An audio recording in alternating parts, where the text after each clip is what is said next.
When I was a kid, Okay. I used to go through a lot of violence and stuff. Get bullied. Coach was a kickboxer. My young man told me Coach Mabsy, he's had a heart attack. I remember waking up in hospital. They had shocked me, did CPR, shocked me, and then got me going.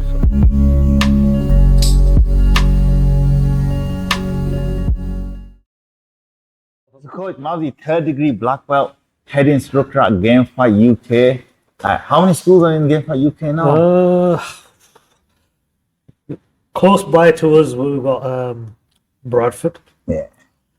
Dewsbury, Okay. Wakefield, Yes. and Halifax. Halifax. That's the main clubs around here. This Yorkshire area. Yorkshire area. And then there's more down south as well, isn't there? Yeah. So south, I'd say more like Manchester, Yeah.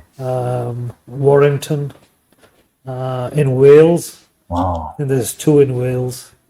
And there was another one. Where's that? I forgot now the name of that one. Cool. But there's another one there as well. So Ah, cool. So, Coach, we're gonna have a light roll. I have a couple of questions. So, first thing I want to ask you, Coach, is what got you into jiu-jitsu? How did you start? Hey, when I was a kid, Okay. I used to go through a lot of violence and stuff. Get bullied. Okay, you got bullied. So I got bullied a little bit. Yeah. Usually at that time it was like some heads and stuff. Okay. A bit of the racist stuff. Yeah. And that's how it started with me. Okay. And what did you start with first? Was it Brazilian Jiu-Jitsu you started with, or? No, Okay. kickboxing. Back in the days, Coach was a kickboxer. kickboxing, Okay. Thai boxing, Oh wow. Okay. kickboxing, Thai boxing, and then eventually it was like submission fighting. Kind Okay. of raw style of submission fighting. So not with the gi, right? Not with a gi, no. Oh, It's all pretty much no gi Yeah. for a long while. And then the Brazilian guys come over early 2000, and then that's when I started to pick up. So Okay. I started to go in the gi more and more after that. Sick. So, when did you first start in grading? When was that?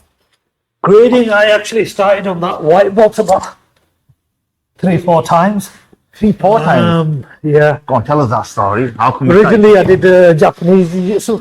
Okay. I made it to black belt in that. Okay. Let me put the top on first. Yeah.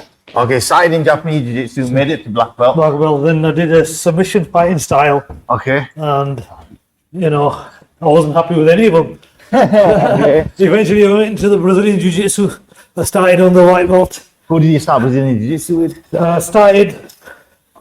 First guy I trained with was called Max Okay. Gillespie. I don't know where he is now. He's like an unknown entity, but he was very good. Then I trained. Eventually, I ended up in Manchester, Okay. training with the Manchester guys, and a couple of friends of mine. One sadly passed away, Colin Robinson. Oh, He was very good. Lucio Sergio okay. de Santos, I trained a lot with him. And, eventually ended up in Brazil. Okay. So you ended up in Brazil, and this is where you met with this when you met Vinicius. Vinicius. Okay. How do you manage to meet Vinicius? What was it? Vinicius, basically, I started to train at Novinho. Okay. And he's famous for his MMA fighters. So we heard a lot of good things. We started to train there. Okay. So we trained there for like 2 weeks. And it got a little bit more intense, Okay. At that time I was like a brown belt, Yeah. going on to black, and then things got a bit intense. I think they didn't like us. Okay. The coaches were nice. Okay. Coaches were nice, but the guys didn't like us, some of the Okay. guys. So we heard about Vinicius. Let me put this up here, coach. Yeah. Okay. You heard about Vinicius? We heard about Vinicius through a friend of ours. Okay. So we decided to go meet him. Yeah. And when we met him, he was pretty awesome. Oh, okay. So we trained with him. for the next few weeks, Okay. and really loved training with him. And he was more like our style, Okay. and really pleasant guy, you know. And when you say your style, Yeah. what's your style when you say more of the MMA, more of the No, it's more of MMA. Not so much that. It's more like heavy pressure kind of style. Okay. The Carlson Gracie style. Carlson Gracie style. Yeah. So we loved that element of it. Yes. And but just him as a person was really nice. Oh, okay. You know what I mean? So we kind of, you know, sometimes people connect, Yes. and he was a connection really. Ah. And ever since I've been kind of linked to him. Okay. So, and on your first trip, is that when you got your black belt? Yeah. Okay. Tell me about your black belt, because I hear stories about your black belt, coach. Like it was, how long was your black belt grading? Okay, it was like 3 hours. 3 hours. And Benicio said, "Oh, we're going to do this grading." And I was okay with it. And I went into a gym full of guys. Okay. And it was just like, it's me. I thought, okay, we're in for a fight. And they were all serious. So it was like 3 hours. First, they were like, it was like striking. Okay. I could try to attack me and stuff, and I had to attack back. So similar to boxing, but more like slaps. Okay. So that's the style. So we had a number of rounds of them. We had a number of rounds of where they're kickboxing, Okay. and I can't kickbox back. Oh, just defense. I have to take them down and defend. Oh, okay. So they put restrictions on me. Okay. All of that is like, I'm in close guard. Okay. They try to smash me, and I have to try sweep them. I can't hit them back. Oh, okay. From close guard. From close guard.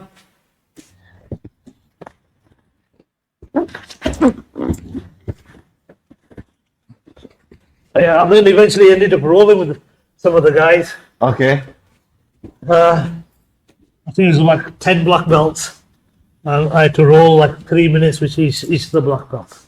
Oh, wow. And it was awesome. Got injured, Okay. but I loved the process. And it's like, I mean, who else goes and has a 3 hour grading 3 hour grading in Brazil. in with those- Brazil with, you know, and it was awesome. But from there onwards, I made friends with them guys, Yes. you know, so it's like we got a link, and it's all the guys on the game fight that kind of give me that respect because I did that grading. Cool. And then how did Game Fight not Bradford? How did Game Fight Leeds come to be off that? Did you come back and start coaching 'cause- after that? Yeah, well, I mean, I was teaching already for a number of years. I've been Okay. teaching for a long time. So Yeah. I'm teaching already. So I continued with my original club, Okay. which was called True Spirit. Okay. And then we changed the name to Game Fight. Oh, okay. And where was True Fight? Was it out of this location or? Yeah, well, True Spirit was actually Chapel Town and Hare Hills. Okay. And then eventually we ended up getting a place in Headingley. Okay.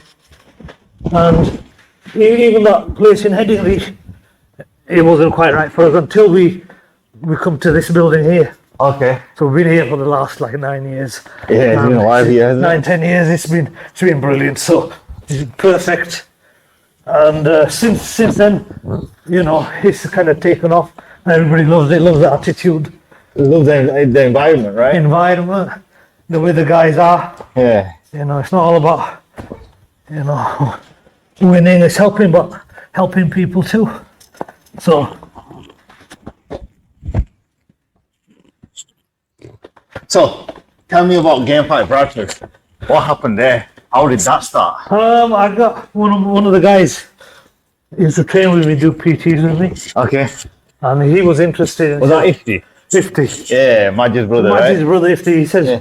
come on, Mabsy, come down, meet my brother and stuff. So I went over there, saw him. They had a weight training gym, and in the basement they had a big space. Yeah. I thought, okay, We can do something here, right? let's do something. And they were really keen, Yeah. which was good. So that was the biggest thing. And it was their keenness that really attracted us. Okay. And they've been like really, really, really nice guys. And we've enjoyed training with him and stuff. What's up? I'm good. Oh. Come on. Yeah, I'm good. And they're brown belt, so Madge is a brown belt now, right? Madge is a brown belt. Okay. I know he's been quite busy recently, so he's had it hard. But awesome.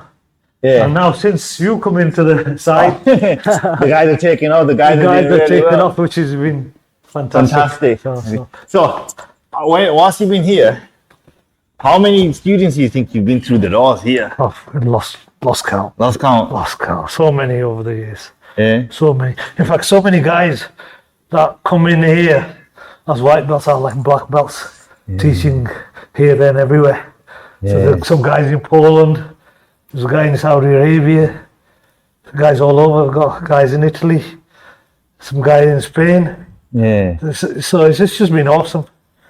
You know. But I get pleasure out of it. I mean, it makes me feel good. The guys trained with us and they did well, you know. It's awesome. So, Coach, not so long ago, you had a proper health scare. Oh. I want to talk about that. Yeah. So, I remember we had a seminar with Vinicius. Yeah. And on that's when I got my brown belt, 2019. Yeah. I remember shortly after hearing the news, Madge rung me and told me, Coach Mabsy, he's had a heart attack. I remember being proper devastated, and I was like, can we go see him? Yeah. Tell me what happened, Coach. He was here, right?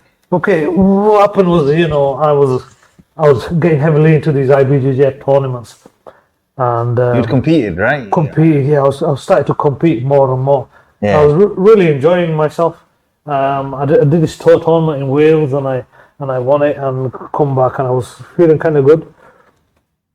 Just that morning, I come in the morning and it was kind of cold. Yeah. So I wasn't feeling right that morning, and I had a heavy session. Okay. And just something weird, I just started to feel dizzy. Okay. So, sorry, I started to feel dizzy. I couldn't believe what was going on with me. So,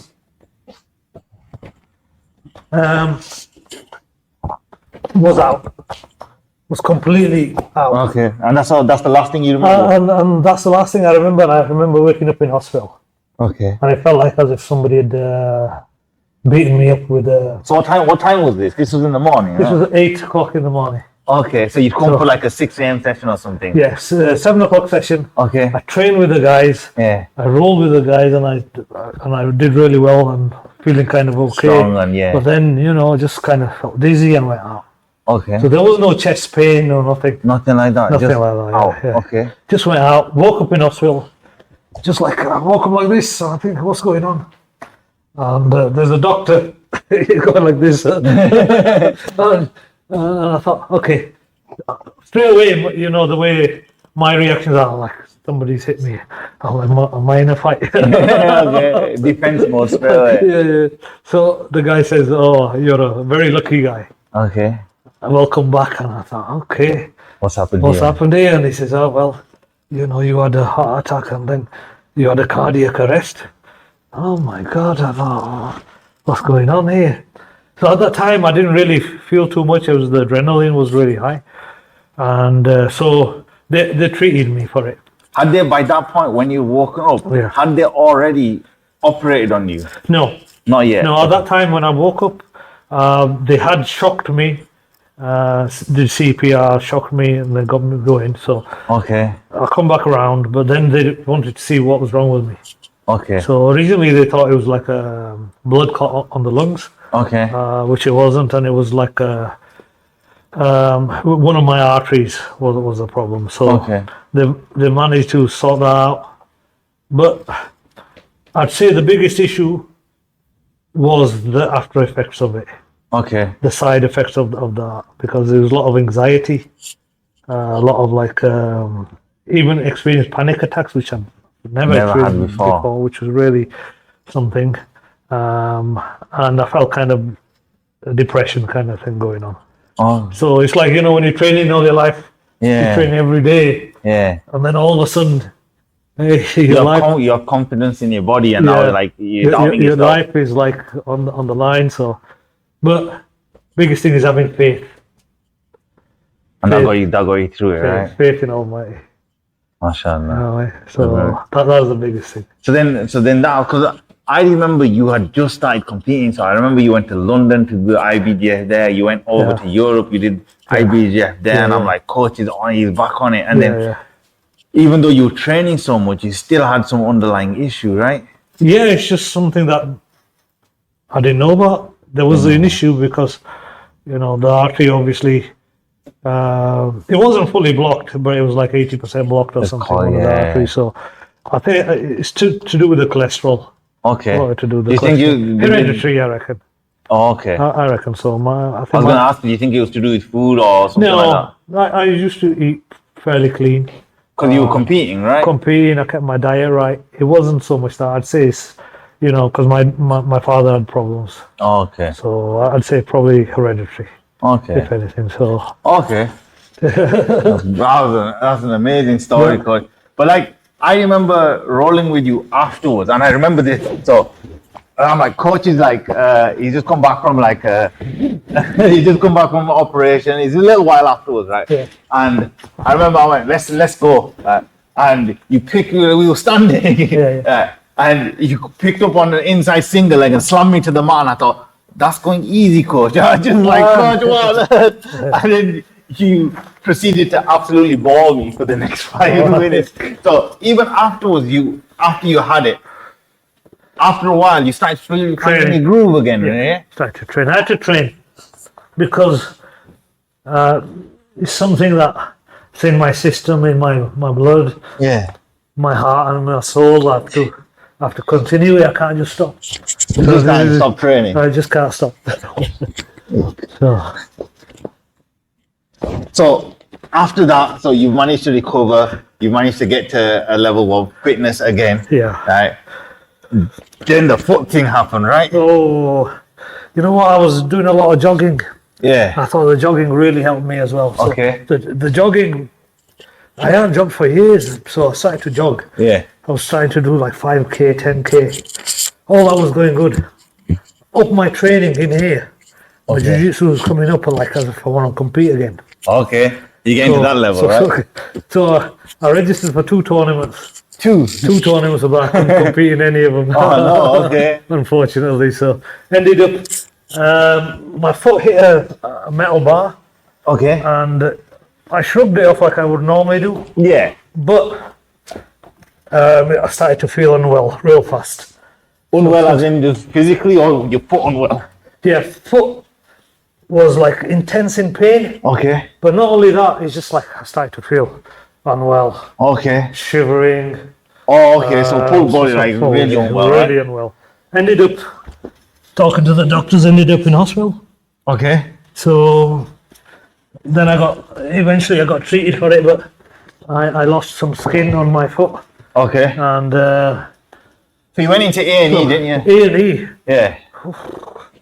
So as I waiting in A&E, my foot swelled. Okay. So it went big. But I got treated a bit late. Okay. I think, the NHS were a bit short on staff. Okay. So I didn't get treated like I expected, but it is what it is, isn't it? So. And then at one point, I remember you sending me the picture. Yeah. At one point you thought they're gonna have to amputate, right? Yeah, I thought I was gonna lose my foot.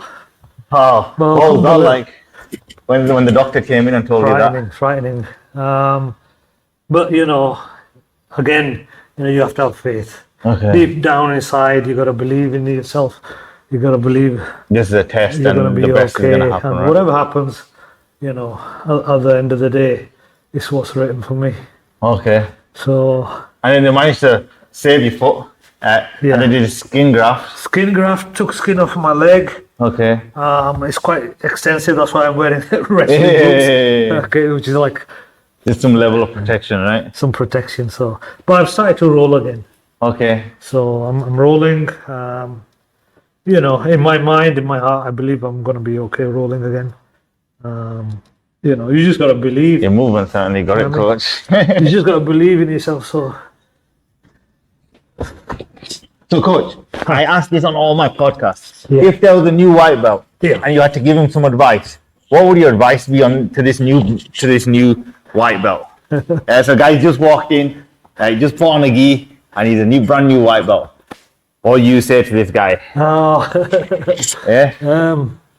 If they want to get there fast, Yeah. they should just go slow, and the slow is going to be the fast. Take your time. Be patient. Yeah. Take your time. Yeah. No rush. Don't be too spazzy. That's hard to white belt though, Coach, Some of them right? they're too spazzy and try too hard and go too hard, and then they get injured or frustrated. Yes. Because this thing, the Brazilian Jiu-Jitsu, it takes patience. It certainly does. But there's something really special about it. It'll better your life. 100%. 100%. So dealing with these problems here Yeah. can help us deal with anything Yeah. outside as well. Coach, I'm gonna ask you about gi versus no gi because you're very much a gi guy, right? You do a lot of gi now. But I was surprised earlier on you were saying you started in no gi. Yes. Yeah. Yes. So what's your whole take on the gi versus no gi? For me personally, right, I would say as I've got older, I've got slower. Okay, and that's So I'm telling you, this is the reason I do it, because it's like I don't have to move too much, Okay. and I control the young fast guys. I can control them with the gi Yeah. better. See, a lot of youngsters or a lot of guys, when they're training in the no gi, a lot of them they like the no gi because they can escape. They don't have to use technique to escape. They can use athleticism and speed, right? Exactly, because it's more slippery. Yeah. And that's the thing. Yeah. The gi stops you from doing that, so you're not you've got to going be anywhere. really technical in them little positions and use Yeah. the gi. So that's the main reason why I use the gi. And that's like, I think if I was 20 years younger, I'd probably do no gi as well.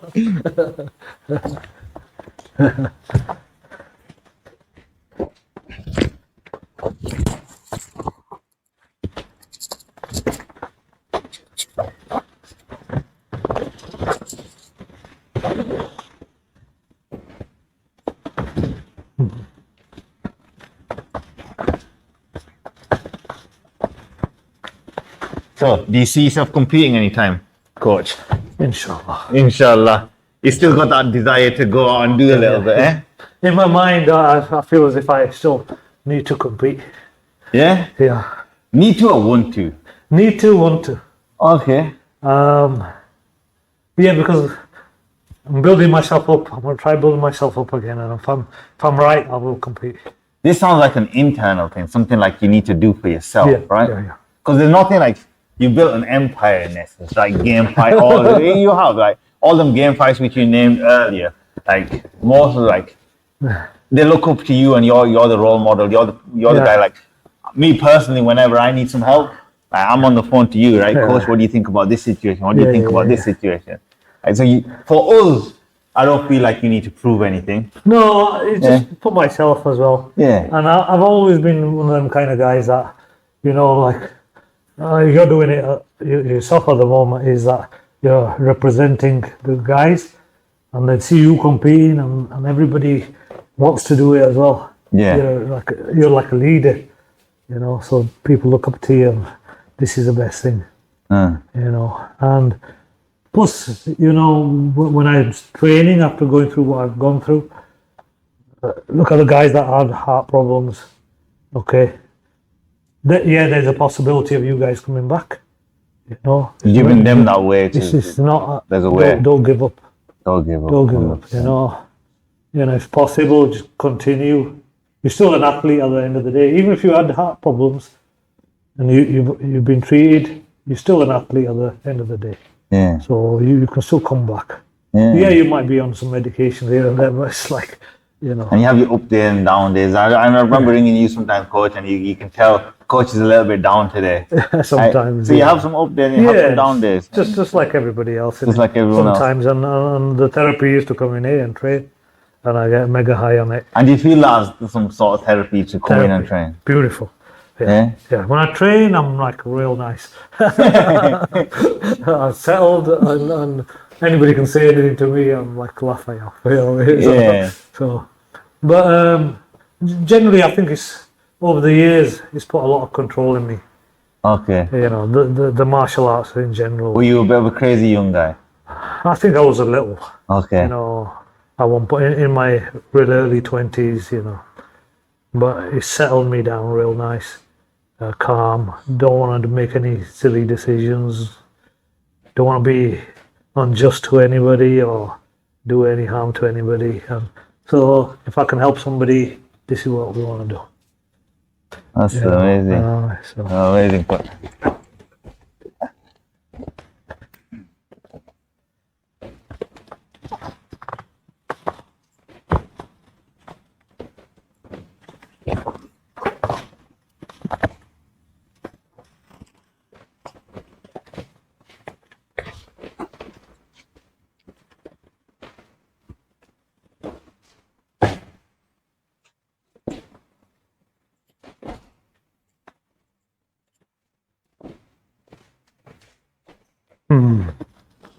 Have you ever done any strength training, coach? Like S&C, anything like that? Okay, what I would encourage is pull-ups.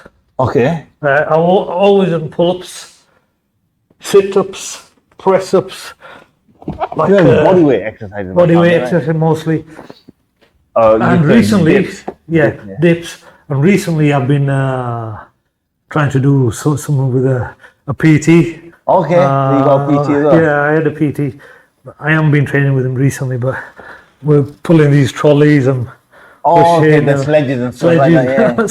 so that's my thing that new thing. I've enjoyed that. So I believe it does help. And sometimes I used to do a lot of like you know, like a bar with weights on it, and just the Olympic, up to the cleans. Up to cleans, yeah, and then straight up. Okay. I used to mix them in with runs. Oh, sprints. So what I did was like 10 down, sprint, fast back, have a couple of seconds and then go again. Okay. So you should do the like sets of that. Like that, yeah. Absolutely makes you real strong. Yeah. You know what I mean? So that I enjoyed. And I like this kind of idea of like training with guys and like picking them up. Okay, because it's not a normal way, right? Yeah, like somebody like, jump on my back. So like you jump on my back. You ready, coach? Yeah. So here, running around with you. so this is one. I love this for strength. Oh, running. all these are really good. Okay. So I definitely encourage them. And the beauty of them is like you're using the person. Yeah. And using his weight, which is different to the weights. Oh yeah, it's very different so feel and load, right? And then the judo type throws as well. Yeah. So definitely encourages them. Yeah. Make you strong. So, but if you're doing wrestling, you probably do all this. Yes. Yeah, they do a lot of that stuff in wrestling with it. Definitely, I would encourage it for BJJ as well. And there's a difference in conditioning between wrestling and BJJ, isn't it? Like wrestlers are very focused on conditioning. Yeah. Whereas BJJ guys, we like have a session and then we go home. Yeah. The thing is with the wrestlers, very intense, especially the shoots. Yeah. If he's a really good wrestler, his shoots are excellent. More likely he'll take you down than not. Yeah. You know, so, but there's levels. Yeah. I mean, so if the level's not that high, then you're okay. But I would definitely blend wrestling with the jiu-jitsu if I can. Yeah. Now, I've done like submission wrestling. I did a little bit of like catch wrestling. Okay. So that was back in the days. So I kind of do use that from the side controls. Ah, okay. I feel the side control, the pressure that you can bring, the wrestling pressure. The pinning systems in wrestling are. It's awesome. Well, they've been doing it for so much longer than we have, isn't it? Yeah, yeah. We might as well learn from them rather than try reinventing it ourselves. Yeah, just take from it. That's what I would take from the wrestling. Do the wrestling if you can. Yeah. But I'm not into the long term into the wrestling though. Like myself. And now there's no chance I'm going to be doing wrestling. So I prefer the jiu-jitsu. I think it's okay. Training in the gi, I think I can maintain this quite a long time. And there's that aspect of it as well where we talk about longevity. You see a lot of all the athletes Yeah. in jiu-jitsu than you do in other combat martial arts. Like Yeah, you yeah. don't see many MMA fighters. Yeah, You see a couple, many MMA fighters going into their 50s and 60s. Like, yeah. MMA is not really a thing at that age. Yeah, yeah. And same with boxing, like Yeah. still competing at that age. Yeah, yeah. What is it about BJJ that allows I think athletes this is- to go for so Yeah, long? it's not as intense as the wrestling and Or you can control the MMA. intensity, right? You can control it, Yeah. and as you're getting older, you can just slow it down. Doesn't mean that you've lost the skill. Maybe just tighten your game up, and you don't have to move around too much. Yeah. So especially when competing at the masters in the BJJ, you conserve a lot of energy. Yeah. Just kind of explode at the right times, and just hold on more using the gi. So I think it's okay. You don't need to be as intense. If you're gonna bring that intensity, then you just gotta be careful. Watch your health. Get yourself checked out. Make sure everything's okay. Then you can increase thing. it, but do it gradually. Yeah. Don't go into it straight away and hard. So that's another thing. But that's at any age, all right? I want to recommend even someone who's young. Yeah. They'll probably get away with it more. They'll get away with it. Yeah, but well- as you're getting older, no. It's just gradual build up. Yeah. Gradual build See up. what you can do. Yeah. Slowly build up, and then you're okay. Yeah. Because you tend to, the cardio is not the same. So if you just push yourself too much, it's not good. Awesome, coach.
Coach, you mentioned that Vinicius had this top pressure. Oh, Yeah, and I rolled with him and he was being particularly nice to me. yeah. Vinicius had this top pressure and it kind of resonated with you. So, what do you think it is about the top pressure rather than the opposite to that being the underneath game and like the guard retention, the bottom polo and all that? Yeah. I mean, when I first met Vinicius, Yeah. his pressure was so intense. Yeah. And then the guys told me they called him box of water in Portuguese. Okay. So it's like when he lays on top of you, it's like a box of water. Okay. So he was really intense. So personally, from my experience, I've indulged in MMA, I've indulged in Thai boxing and all that. So I like the striking element as well. So being Okay. on top on that top So pressure is more- being on top, passing the guard, the ground and pound, all that was really appealing to me. Yeah. So this is the reason why I prefer that. The bottom game, I do indulge in it, Yeah. but I'm not too serious about it. That's not your A game, right? No. Yeah. If I can pass, this is what I want to pass, hold, get good positions, and if I was going to do a fight outside or something, this is the kind of stuff I what you want wanna to get be doing, because I know you're going to dominate with the striking. Yeah. So it's always in my mind the self-defense aspect of it as well. And do you think that's something that's been lost in modern day jiu-jitsu? I think so. I think the jiu-jitsu, I think they do just roll go into the berimbolos, or they're just okay with just sitting down. I think that element is missing somewhat. Okay. I definitely encourage everybody to strike. Okay. Definitely. Whether it's boxing, whether it's kickboxing, Thai boxing, but do some form of striking. Okay. Because ultimately, you need that. It kind of completes it. And also the throws. This is another thing. I don't think you need 100 throws or anything. I think if you work on some throws, Yeah. maybe like half a dozen throws, okay, work on them good. Okay. Okay, get them into your system, and you got these throws that you can pull off, Yes. right? And you know that you can pull them off, and go back to them. So you don't need a whole load. You just need them. So this is very important, I'd say. The striking, you need the punching, the kicking, the knees, elbows, all that. You need that. So that's the side of stuff that sometimes we forget. Okay. But I would say use that as well. Oh, brilliant. Or to some extent. Not everybody's going to be, really good at it, but that's not the point. The point is you should do it just in case you end up grappling with somebody and you can strike as well. So you do need it. It's my opinion on that. That's brilliant. Thank you so much for having us. I really appreciate it, thank you man. for coming down. Respect.